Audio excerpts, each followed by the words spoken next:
Hello, I'm Milan Shravinsky. Welcome on board the Eastern Express. And as always, I hope you enjoy the journey. On this episode, we're tackling Europe's stance on supporting Ukraine in its war against Russian aggression.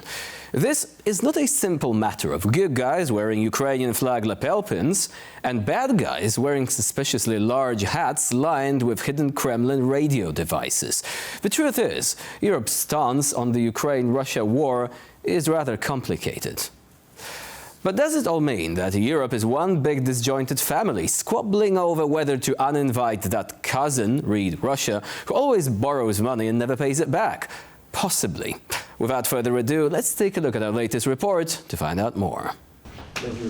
The issue of aid for Ukraine is on the mind of every political leader in Germany. For the leader of the country's conservative opposition, Friedrich Merz, it's something that he has in common with his rival Olaf Scholz as the country heads for snap elections. The Alternative for Germany, or AfD, however, could not be more different. The far-right Eurosceptic party isn't really keen on continuing to provide the large amount of aid that Ukraine has been receiving. As the elections of February 23rd draw closer and closer, the matter of Ukraine will become more prominent in German politics. For us in Germany, it is important that Ukraine can be certain that it can rely on us. Germany isn't the only country struggling with this subject. Robert Fico in Slovakia, reports and analysts say, are also preparing for snap elections. Fico has gotten himself into the weeds with his threats towards Ukraine and cutting off electricity supply and humanitarian aid for refugees. Yes, someone may say that what I am saying now is cruel, but what Zelensky is doing to us and what he is doing to the European Union is also cruel. But there are others in the Slovakian parliament who do not share his sentiments. Many opposition MPs strongly believe in supporting Ukraine and even restoring military aid that Fico has abandoned. Some of them have even made symbolic trips to Ukraine to meet with the Ukrainian president. Let me say on behalf of so many in Slovakia who support Ukraine that we thank you, the troops and Ukrainians for their bravery, for their heroism. Many believe that 2025 will be a pivotal year for the war in Ukraine, that this is not the time to give up on aid for the war-torn nation and encourage a push to the very end, to help Kiev secure the peace deal it needs. What happens in Germany and Slovakia in the coming months will reverberate not just across Ukraine, but over all of Europe. And now we're moving right to the interview portion of the episode. To shed more light on the issue, we have Taras Kuzio, Professor of Political Science at the National University of the Kiev-Mohyla Academy, and Yuri Matsievsky, Professor at the National University of Ostrog Academy. Hello and welcome to Eastern Express. Thank you. Thank you for inviting me. So during recent months, the question of support for Ukraine has become the subject of intense political debate in European countries. Would you say that this could be a problem when it comes to further support for Ukraine, given that the question is being exploited by populist parties all across Europe? In Slovakia, we've seen that this has actually elevated Mr. Fico to power, but we also have elections in Germany coming up. And the Alternative for Germany party not only is saying that we're not going to support Ukraine, they also want, for example, to rebuild the Nord Stream pipeline. Would you say that this is a foretaste of things to come when it comes to a possible shift in European politics? I think it's exaggerated to think that that the trend in Europe is against Ukraine. I would say that Europe in some ways today is stronger in support of Ukraine than the United States. Let's remember that not all, shall we say, populist nationalists or kind of right-wing parties and governments in Europe are pro-Russian. I mean, Law and Justice, for example, in Poland was very pro-Ukrainian, even though it was ideologically similar to Fidesz in Hungary. Similarly with Italy as well, with the Prime Minister Meloni's government, it's not pro-Russian. So that's a bit of an exception, isn't it? These two are a bit of an outlier. And most parties which are on the hard right, far right spectrum, they unfortunately do seem to be very skeptical of helping Ukraine, disregarding the obvious national interests which helping Ukraine often actually entails. The main country that probably you're referring to is Germany, of course, with the AfD. but they are not likely to ever really enter the government because every single mainstream party has said that they will not go into a coalition with them. And Austria, yes, the far right have come to power, but Austria never provided any military equipment to Ukraine and was always in some ways pro-Russian under every government because it was importing Russian gas until last year, for example, and was always kind of peculiar on the war, kind of this strange pro-Russian neutralism. So Germany is the main country, but actually the trend there is positive because the Christian Democrats will come to power in March, and they are likely to be more radical against Putin than Scholz's government. For example, the new Christian Democratic Chancellor will provide Taurus missiles to Ukraine. So I don't think it's as bad as we are saying. Of course, we don't know the future of France. I mean, that's the other big country. Professor Maciejewski, what is your take on that? We have actually recently heard from the mysterious Romanian candidate, Mr. Călin Georgescu, who is infamous for his sudden rise to power through a TikTok campaign. And he essentially said that Ukraine is a fictional state and a partition is inevitable. And he actually named Romania, Hungary and Poland as the countries that he believes should take part in this. This directly mirrors Russian propaganda. So candidates like that appearing all of a sudden, do you think that this phenomenon could occur in other countries as well? Because, of course, there is no hard evidence that this is a guy who was financed by Russia. But too many coincidences, many would say. Well, the Romanian example is just another one in the populist way that we are observing in Europe. But I wouldn't put much attention to the words of a Romanian president, but the population and the mainstream parties are still pro-Ukrainian in Romania as well. So when we look at the center of Europe, to the case of Germany, for instance, what just Rascuzio referred to, and there is really big chances of this Christian Democratic Union to win elections, and they are firmly pro-Ukrainian. And the Friedrich Merz, who would be a next German chancellor, he has a very strong stance on supporting Ukraine. This is the populist wave, as I said before, and we cannot escape this way. So we can only work as Ukrainians. We can only work with the populations and the center parties to keep the coalitions, to keep the strong support for Ukraine, because this is not just European business. I mean, it's not like the populist is saying this is the Ukrainian war is not our war. This is their business as well. Until Ukrainians are paying by their blood on Ukrainian territories, so the Europeans should realize that this is their business at most. So let Ukrainians finish a job on Ukrainian territory and stay strong in support of Ukraine. This is my message to European viewers. So this is a big question, right? Are European viewers, European voters going to listen? Because you've already mentioned Germany, where the situation is looking, well, there is a degree of uncertainty, but it is not catastrophic. But we also have examples like Slovakia, which already has an anti-Ukrainian government. To put it in very simple words, right? A government that definitely doesn't want to support Ukraine anymore. Also, there is a risk that in the Czech Republic, we might have a complete flip, and we might actually have a coalition led by the country's former leader, once again saying that the question of Ukraine aid is on the table and we might be changing course. So what do you think about that situation? Professor Kuzio.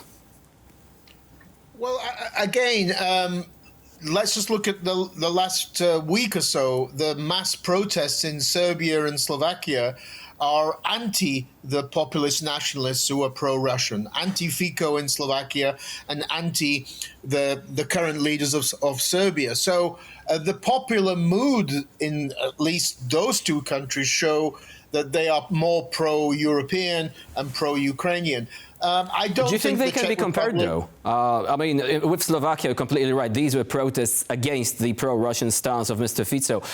Serbia, I do believe it was more about the question of the Novi Sad disaster and the question of accountability. So just, there's always one issue that brings people out on the streets. It was the same with the Euromaidan revolution, but then many other issues come out as well. And I think one thing we should remember, these populist nationalists are cynical. They are corrupt. It's true of Fico, it's true of Orban. And so, yes, Fico publicly is anti-Ukrainian, but at the same time, he does not prevent Slovakian private companies selling weapons to Ukraine.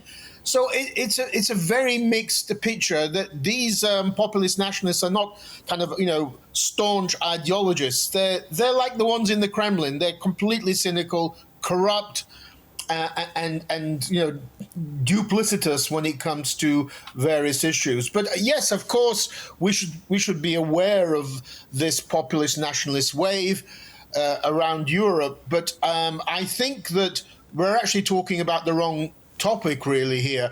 The major topic is what is countries like Poland, Lithuania, and Estonia are leading the way in Europe, is that the need to increase military spending in Europe. Because where is Europe going to find the troops to put in Ukraine if there's going to be a peace agreement? Where are those troops going to come from? I mean, most countries in Europe are not following Poland, Lithuania, and Estonia example of increasing spending to 5%. And that's even my own country, Great Britain. So I think that's the big pertinent issue, because next month there will be a meeting of the Trump team and European leaders to begin dealing with this question of potential peace talks. And that is an excellent point, but also one that the populists could actually be trying to exploit. We've already mentioned the Czech Republic, the potential Babiš government, and they are saying that we're spending too much. They actually want to cut back on the so-called Czech munitions initiative.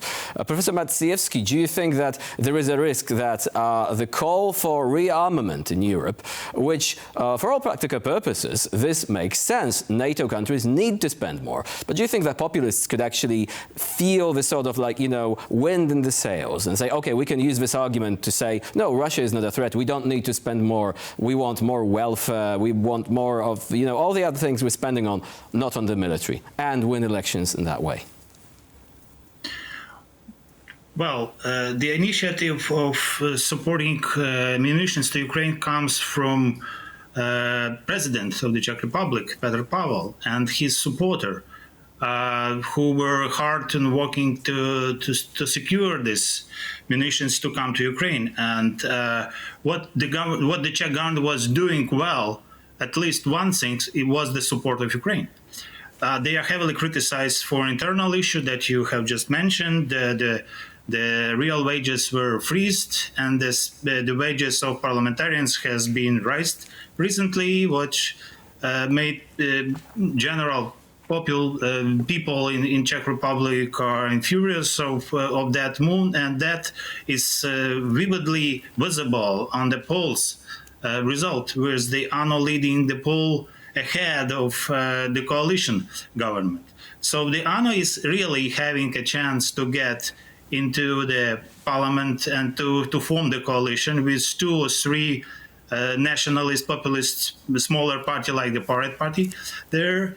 But still, the president Petr Pavel will be in his place. So they will have to find some sort of consensus in foreign policy.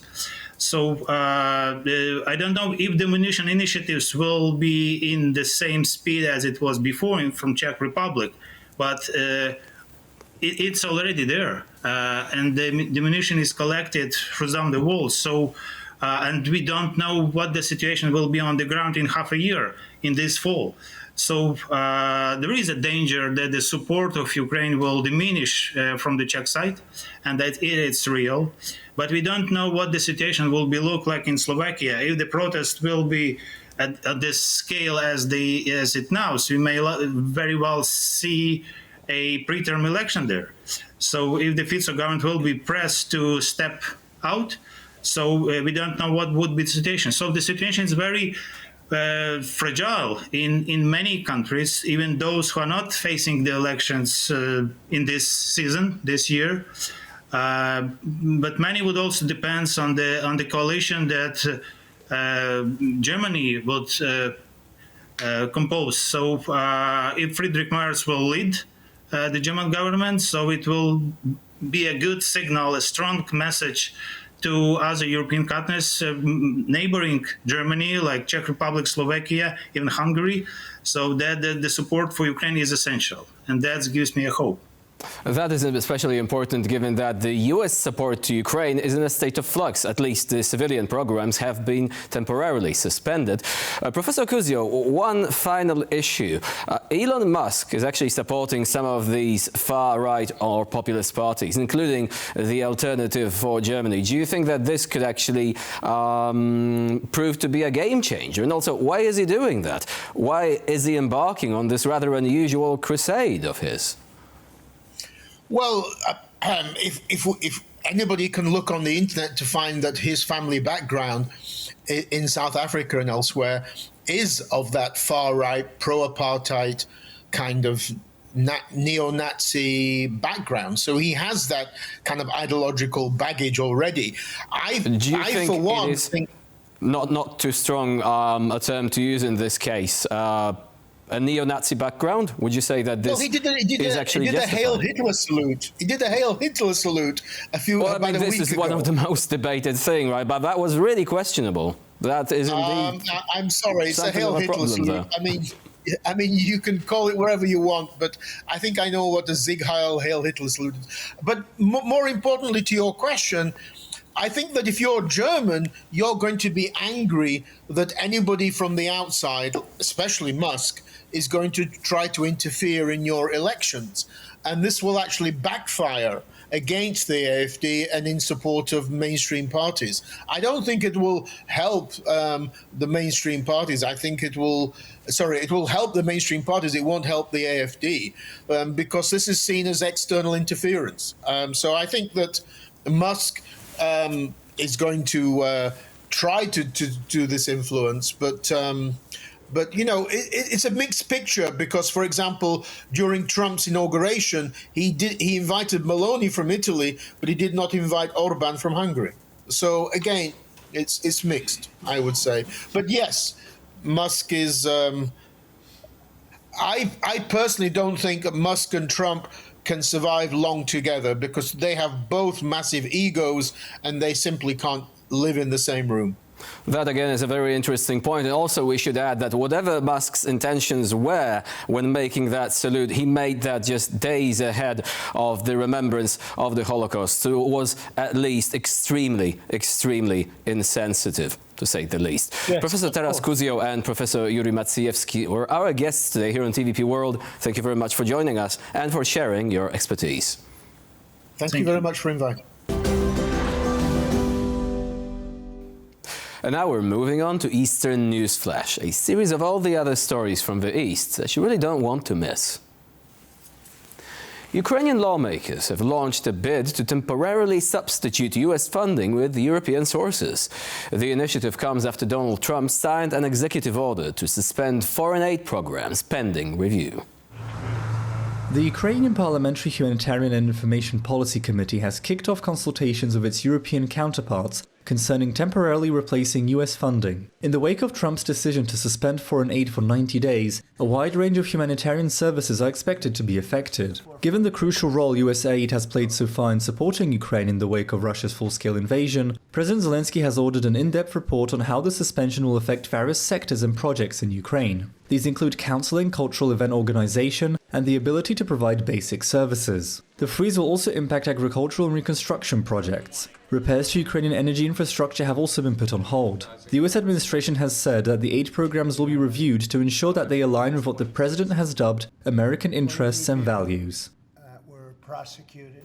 Recruitment centers for the Russian army in Moscow have reportedly seen a five-fold drop in applicants.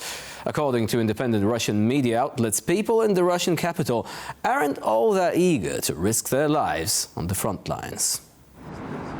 Independent Russian media outlet Verstka has reported that the number of Russians signing military contracts in Moscow has dropped by 5 times compared to the summer of 2024. The daily number of volunteers had reached a massive peak soon after Ukraine's offensive into the Kursk region. Applicants were also encouraged with a lucrative one-time payment of $19,000 prior to the offensive. Since that period, the number of daily applicants has dropped to around 40, compared to between 200 and 250. What's more, the composition of volunteers has also changed. Around half of those who are currently signing up are foreigners of African, Central Asian and Chinese origin, or Russians who are apparently under investigation in various criminal cases. What is seen as discouraging, however, is the fact that Russia is reportedly suffering somewhere between 1,500 and 1,750 casualties per day on the battlefield. Russian leader Vladimir Putin says he is ready for peace talks on the war in Ukraine. The catch is that he won't negotiate directly with President Zelensky and has called the Ukrainian leader illegitimate.